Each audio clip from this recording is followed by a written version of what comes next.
Hello दोस्तों, मेरा नाम प्रसन्ना है। मैं तमिलनाडु के तेनी नामक ज़िले से हूँ।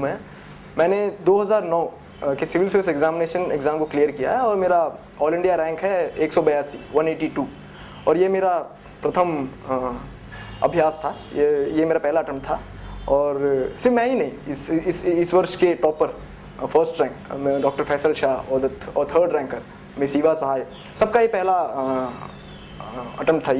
ये मैं इसलिए कहना चाहता हूँ क्योंकि एक जनरल नोशन है स्टूडेंट्स के मध्य में कि इस एग्ज़ाम को पहले अटेम्प्ट में क्लियर नहीं किया जा सकता है और 2-3 साल लग जाते हैं। ऐसा बिल्कुल नहीं है। अगर आप सही से कठोर तपस्या की तरह पढ़ें और सही ढंग से पढ़ें। सिर्फ इतना ज़रूरी नहीं है कि आप पढ़ें, बट आपको यही पता होना चाहिए कि किस प्रकार से पढ़ें। Because there are certain rules, कुछ रूल्स होते हैं जिसको आपको फॉलो करना पड़ेगा इस एग्ज़ाम में। आप उन रूल्स से आप पढ़ेंगे तो आप ज़रूर पहले अटेम्प्ट में क्लियर कर सकते हैं। इसका मैं एक एग्जाम्पल हूँ। बहुत मेरे कई दोस्त हैं जिन्होंने इस एग्ज़ाम को पहली बार में क्लियर किया इस साल। आपके पास एक बहुत स्ट्रॉन्ग मोटिवेशन फैक्टर होना चाहिए कि आप किस लिए इस एग्ज़ाम को पढ़ना चाहते हैं, किस लिए आप एक IAS ऑफिसर, IPS ऑफिसर बनना चाहते हैं। ये सवाल शायद ये सबसे ज़रूरी सवाल है, क्योंकि प्रिपरेशन के समय आप कई ऐसे दिन आएंगे जब आपको बिल्कुल पढ़ने का मन नहीं होगा। आपको अचानक से लगेगा कि क्यों मैं दिन ब दिन 12-13 घंटे पढूं, मैं क्यों इतना मेहनत करूं, मैं क्यों इतनी हार्डवर्क करूं। मैं बिल्कुल ये जायज़ है, क्योंकि सबको ये होता है। मेरे साथ भी हुआ था। मैं 2 साल से पढ़ता रहा हूँ और हफ्ते में लगभग हर हफ्ते एक दिन ऐसा होता है जब मुझे बहुत ख़राब लगता है।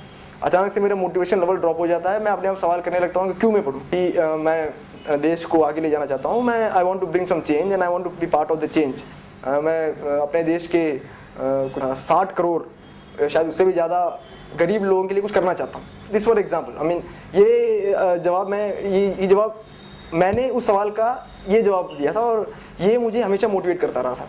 तो आपके लिए कुछ भी हो सकता है। ज़रूरी बात यह है कि आपके पास एक जवाब होना चाहिए इस सवाल का। उसके बाद कोचिंग सेंटर्स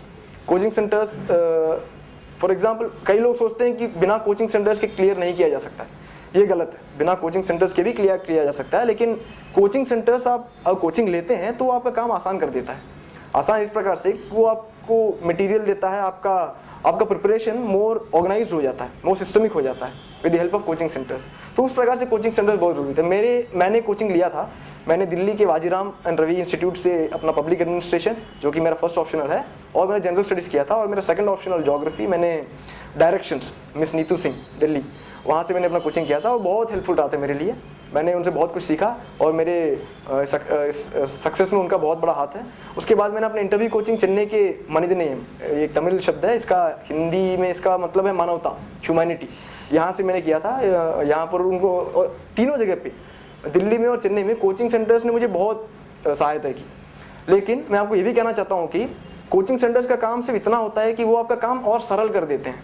वो आपके लिए मतलब for example in 100% coaching centres का कंट्रीब्यूशन होगा सिर्फ 20% और रेस्ट 80% वो आपकी तरफ से होगा, आपकी तरफ से होना चाहिए। वो आपकी मेहनत होती है। आपको एक रास्ता दिखाते हैं और रास्ते में चलने का काम आपका है। उसके बाद prelims, the first phase of the exam, prelims. How do you go about it? Prelims के लिए अब देखिए, अगले साल 2011 में पैटर्न चेंज हो रहा है। पहला पेपर जनरल स्टडीज़ एकदम वैसा ही रहेगा। दूसरा पेपर जो आपका इससे पहले ऑप्शनल था वो बदल चुका है। मतलब जहाँ तक मैं जानता हूँ ऑप्शनल नहीं रहेगा 2011 से। उसके जगह पर सिविल सर्विस एप्टीट्यूड टेस्ट नाम का एक नया पैटर्न आ रहा है। लेकिन वो एग्जैक्टली क्या पैटर्न होगा वो अभी मुझे नहीं पता है, और so it's quite premature for me to be talking about that. लेकिन अखबार, न्यू हिंदू और टाइम्स ऑफ इंडिया, परहैप्स, मतलब मैं ये कहना चाहूँगा कि अखबार सबसे इंपॉर्टेंट सोर्स, सबसे ज़्यादा ज़रूरी सोर्स होता है एक एस्पिरेंट के लिए। अखबार आप किसी भी दिन, हर दिन, चाहे आप खाना खाएं ना खाएं, नहाएं ना नहाएं, ज़रूरी नहीं है, लेकिन आपको अखबार ज़रूर पढ़ना चाहिए। सराउंडिंग में क्या हो रहा है, देश में क्या हो रहा है, विदेश में क्या हो रहा है, इंडिया वीज़ा अदर कंट्रीज़ क्या हो रहा है, ये आपको एकदम मास्टर, मतलब आपके फिंगर टिप्स में होना चाहिए। ये बहुत ज़रूरी है। उसके बाद magazines, Frontline, Civil Service Times, Chronicle, कोई एक मैगजीन, फ्रंटलाइन और आइदर सिविल सर्विस टाइम्स और सिविल सर्विस क्रॉनिकल, उनमें से आप एक मैगजीन को रेगुलरली फॉलो कीजिए। कोई भी किसी भी एक मंथ के इशू को मिस मत कीजिए, रेगुलरली फॉलो कीजिए और अपने पॉइंट्स जो आपको मिलते हैं इन मैगजीन से ऑर्गेनाइज कीजिए। शायद हो सकता है अच्छा होगा कि अब आप एक नोट्स टाइप प्रिपेयर करें, सारे अपने पॉइंट्स लिख लें, ताकि एग्जाम के पहले दिन आपको रिवाइज करने में आसानी हो। इतना कीजिए। प्रीलिम्स आसान है। उसके बाद मेंस सबसे पहली बात तो ये है कि प्रीलिम्स के बाद कम से कम 3 या 4 महीने बाद मेन एग्ज़ाम आता है। और कई कैंडिडेट्स ये गलती कर बैठते हैं कि वो 1-2 महीने का छुट्टी ले लेते हैं, 1-2 महीने की छुट्टी ले लेते हैं प्रीलिम्स के बाद। ये गलती कभी मत कीजिए। प्रीलिम्स देने के 10 दिन बाद, आइडियली 10-20 दिन बाद को फिर बैठ जाना चाहिए, किताब आपके हाथ में होना चाहिए और आपको फिर उस प्रोसेस में एक पार्ट बन जाना चाहिए। मतलब मई 20 तारीख को होता है, अगले हर साल एग्जाम प्रीलिम्स होता है, जून 10 तारीख तक आपको फिर किताब के साथ बैठ जाना चाहिए। उससे ज़्यादा नहीं, उससे ज़्यादा आपको टाइम नहीं लेना चाहिए, क्योंकि ये जो पहला जो 1 महीना होता है रिजल्ट से पहले, प्रीलिम्स के रिजल्ट से पहले जो एक आध महीना, 1-1.5 महीना होता है, बहुत ज़रूरी होता है, बहुत मायने रखता है वो। क्योंकि उस टाइम में आपको एकदम प्रेशर बिल्कुल नहीं होता। जब आप पढ़ते हैं तो सब चीज़ आपके माइंड में ईजिली इंस्टॉल होने लगता है। उसके बाद रिजल्ट के बाद थोड़ा हेक्टिक हो जाता है, तब थोड़ा मुश्किल हो जाता है। तो इससे अच्छा होगा कि आप रिजल्ट से पहले आप अपना 3/4 more than half of the portion खत्म कर लें।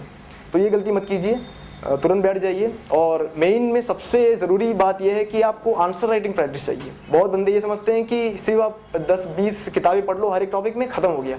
नहीं, आपको आंसर राइटिंग प्रैक्टिस करना होगा, not just for the optionals but also for general studies, ऐसे एवरीथिंग। बिकॉज मेंस में एक्चुअली आपको इट्स मोर ऑफ एनालिसिस। आपको एक आपको विषय दिया जाता है तो इतना ज़रूरी नहीं है कि आप उसके बारे में फैक्ट्स दें। ये प्रीलिम्स का काम होता है। मेंस में आपको यू हैव टू एनालाइज, आपको सोचना होगा कि ये क्यों है, क्या है, कैसा है, क्यों हुआ ये सब, और इसकी इम्प्लीकेशंस क्या है फ्यूचर के लिए। तो इन सब की चीज़ें आधे घंटे से ज़्यादा नहीं मिलता है। और आपको जो भी सोचने में कई बंदे सक्षम होते हैं, लेकिन अपनी सोच को, अपनी विचारधारा को पेपर में लिखने के समय बहुत प्रॉब्लम्स होती हैं। मतलब टाइम लिमिट, वर्ड लिमिट, हर चीज़ एक्सटेंड हो जाता है। तो इसलिए ये ज़रूरी है कि आप जब से आप अपना मेंस की प्रिपरेशन शुरू करते हैं, ये ज़रूरी है कि आप लिखना शुरू कर दें। ये आप फॉलो कीजिए। फिर अगेन ऑल्सो फॉर मेंस अखबार पढ़िए। अखबार मतलब हर अदर सोर्स से अखबार सबसे ज़्यादा ज़रूरी होता है for general studies. For example Indian economy, अगर पिछले साल का पेपर कोई इंडिकेटर है तो अखबार आपको ज़्यादा डिपेंड करना होगा, अखबार न्यूज़पेपर्स पे। उसके बाद इंटरव्यू आता है। इंटरव्यू लास्ट स्टेज होता है, और but nevertheless it's very important part of the exam. Interview में 300 मार्क्स का होता है, और कई कैंडिडेट्स ये गलती कर बैठते हैं कि वो इंटरव्यू को क्वेश्चन एंड आंसर सेशन समझ लेते हैं। ऐसा नहीं है। Interview is a personality test. वहाँ पर आपके कैरेक्टर, आपके पर्सनालिटी को टेस्ट किया जाता है कि आप में कॉन्फिडेंस है, आप में जोश है, आप में इंटेग्रिटी है, आप में कुछ कर बैठने की वो एक फायर है, ये देखा जाता है। ये आपको निरूपित करना होता है। तो इसके लिए आपको अब ऐसा नहीं है कि आप अपनी पूरी पर्सनालिटी 1 महीने या 1 हफ्ते में बदल सकते हैं, ऐसा कुछ नहीं है। तो आपको अपनी पहले दिन की प्रिपरेशन से आपको अपने आप को मोल्ड करना होगा। आपको अपने अंदर वो सब क्वालिटीज़ लानी होंगी जो एक IAS ऑफिसर में होना चाहिए। फॉर एग्जाम्पल गरीबों की सेवा करना है, उन सब चीज़ों आपको, जैसे आप आपको गलती देखते हैं अपने सामने, तो आपके अंदर एक फायर होना चाहिए कि मैं उसको कुछ ठीक कर सकूँ। आपको अवेयरनेस होना चाहिए कि आपके आसपास क्या हो रहा है। फॉर एग्जाम्पल आप जब आप प्रिपेयर करते हैं तो अपने एरिया में क्या क्या गलती हो रही है। फॉर एग्जाम्पल मैं दिल्ली में 2 साल रहा था। दिल्ली में मैंने ये देखा था कि होटलों में छोटे छोटे बच्चों को बहुत एम्प्लॉय किया जाता है। This awareness will give you edge over the other candidate. हमेशा आपको अपने आंखों और कानों को खुला रखना चाहिए। आपको अपनी पर्सनालिटी को मोल्ड करना चाहिए। ये 1-2 दिन में नहीं होता। ये आपको अपने जिस दिन से आप प्रिपरेशन शुरू करते हैं तब से ही आपको करना होगा। और लैंग्वेज, चाहे आप जिस लैंग्वेज में भी इंटरव्यू दें, इंग्लिश, हिंदी, तमिल, किसी में भी कम्युनिकेशन स्किल्स बहुत अच्छे होना चाहिए। क्योंकि जहाँ तक मैंने देखा है, जितने भी बंदों ने क्लियर किया है इस एग्ज़ाम को, इनवेरिएबली सबके पास गुड कम्युनिकेशन, अच्छा कम्युनिकेशन स्किल होता है। उसके बाद बी हॉनेस्ट, बी बोल्ड। मतलब इंटरव्यू में बहुत गट्स चाहिए। अगर आपको लगातार 4 सवालों के आंसर नहीं आते हैं तो आपको हेजिटेट नहीं करना चाहिए। आपको सीधे बता देना चाहिए कि सर मुझे नहीं आता, sir I am sorry, I am not aware, I don't know the answer to this question. इसके लिए ये कई कैंडिडेट ये गलती कर बैठते हैं कि अगर उनको सवाल का जवाब पता भी नहीं है तो भी उल्टा सीधा कुछ अनाशना कुछ बोल देते हैं। इससे बहुत ख़राब इंप्रेशन हो जाता है। ये गलती मत कीजिए। जो आपको पता है, जो आपको अच्छी तरह से आता है, उसको क्लियरली बोलिए, काफ़ी है। आपकी पर्सनालिटी इन सब चीज़ों से जज किया जाता है। ये सब मैंने फॉलो किया था। I played by the rules and I could clear the exam. मैं इस एग्ज़ाम को पहले अटेम्प्ट में क्लियर कर सका हूँ। तो इसका यही रीज़न है कि मैंने इन सब चीज़ों को फॉलो किया था। And I hope that you do the same.